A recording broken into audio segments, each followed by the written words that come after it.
Bharatiya Janata party ఒక్కసారి అధికారంలోకి వస్తే వదలదు, జిడ్డులాగా పట్టేసి కూర్చుంటుంది అనేది తన ప్రత్యర్థుల కడుపు మంట. అయితే జిడ్డులాగా పట్టు కూర్చోవడానికి అక్కడ ఎప్పుడు కుదరదు. ఆ ప్రజల్ని కన్విన్స్ చేసి ఆ ప్రజలు పాజిటివ్గా ఫీల్ అయితేనే ఆ ప్రభుత్వాన్ని ఉంచుతారు. దానికి సజీవమైనటువంటి సాక్ష్యం గుజరాత్లో దాదాపుగా 30 ఏళ్ల నుండి భారతీయ జనతా పార్టీనే అధికారంలో ఉంది.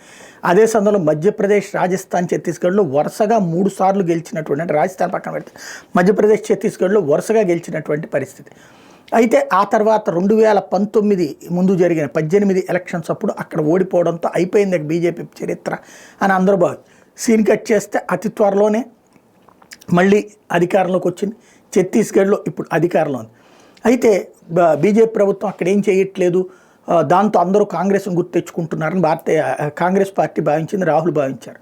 కానీ తాజాగా జరిగినటువంటి స్థానిక ఎన్నికలు, అంటే వాస్తవంగా 2023లో ఛత్తీస్గఢ్ ఎన్నికలు, మధ్యప్రదేశ్, రాజస్థాన్లో బీజేపీ గెలుస్తుంది కానీ ఛత్తీస్గఢ్లో గెలవడం కష్టం, కాంగ్రెస్ మళ్ళీ రాబోతుందని అన్ని సర్వేలు ఇంక్లూడింగ్ ఇండియా టుడే కూడా సర్వే అంచనా వేసినా కూడా అక్కడ భారతీయ జనతా పార్టీ విజయం సాధించింది. అది ఘన విజయం సాధించింది. అది పక్కన పెడితే 2023, 24 అయిపోయింది, ఇది 25. దాదాపుగా ఏడాదిన్నర తర్వాత జరిగినటువంటి స్థానిక ఎన్నికల్లో బీజేపీనే ఘన విజయం సాధించింది.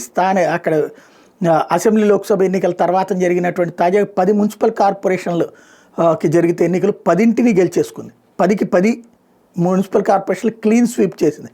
49 మున్సిపల్ కౌన్సిల్, 114 నగర పంచాయతీలతో సహా 173 పట్టణ స్థానిక సంస్థలకి ఫిబ్రవరి 11 పోలింగ్ నిర్వహిస్తే శనివారం ఓట్ల లెక్కింపు జరిగింది. దాదాపుగా 85% విజయాలు సాధించడం అన్నటువంటిది ఇక్కడ కీలకం. కాంగ్రెస్ పార్టీకి కేవలం 8 మున్సిపల్ కౌన్సిల్, అంటే మన మున్సిపాలిటీ లాంటిది అనమాట. 22 నగర పంచాయతీలు, అంటే మన పంచాయతీ లాంటిది. అంటే 173 పంచాయతీలకి జరిగినటువంటి ఎన్నికలలో కేవలం 22 కాంగ్రెస్ గెలుచుకుంది. అట్లాగే 49 మున్సిపాలిటీలకు జరిగిన ఎన్నికల్లో కేవలం 8 మున్సిపాలిటీలు కాంగ్రెస్ గెలుచుకుంది. అది ఓవరాల్గా అక్కడ భారతీయ జనతా పార్టీ ఘన విజయం అన్నటువంటిది సాధించినట్టయింది.